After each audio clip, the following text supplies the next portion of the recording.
Quand vous lisez dans Actes des Apôtres, chapitre 8, verset 26, il est dit, un ange du Seigneur dit à Philippe, tu vas partir en direction du sud sur la route qui descend de Jérusalem à Gaza. Cette route est déserte. Point. Actes des Apôtres, chapitre 8, verset 27, il est dit, et il se leva et partit, point virgule, et voici un Éthiopien, et non un prêtre, et non un Lévi. Parce que c'est les Lévis qui devaient conserver les livres saints, sacrés. Boussi l'avait dit aussi. Ce sont les prêtres qui devaient garder cela. Les prêtres. Et certaines personnes avaient le privilège aussi, qui n'étaient pas prêtres, qui pouvaient avoir. Mais on va vous expliquer.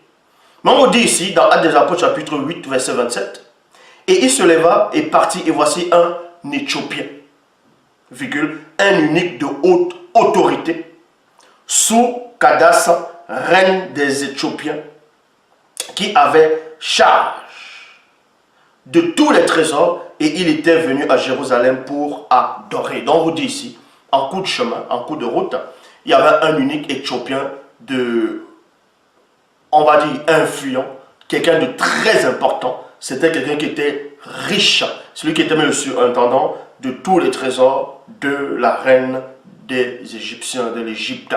Bon, ben, pas de l'Égypte, de l'Éthiopie plutôt. Donc il y avait un Éthiopien ici, là, qui était vraiment riche, c'était quelqu'un de haut dignitaire, c'est-à-dire une grande personnalité. Et cette personnalité est venue à Jérusalem pour adorer. Mais le plus intrigue, ce qui est plus intriguant là-dedans, c'est quoi? C'est que dans Actes des Apôtres, chapitre 8, au verset 28, Bible, parole de ville, dit quoi? Et il retourna chez lui. Il est assis dans la voiture à cheval. Il lit le livre. Il lit le livre du prophète Isaïe. Point.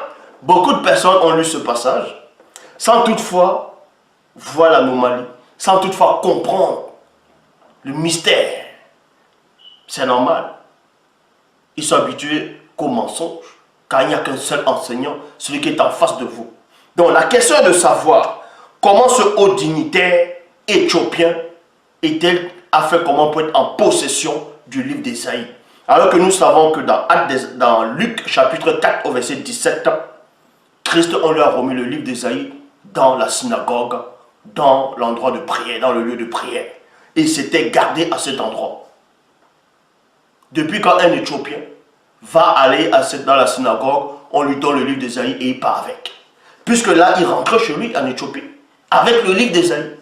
Est-ce que c'était le même livre que Christ est en train de lire dans Luc 4, 17?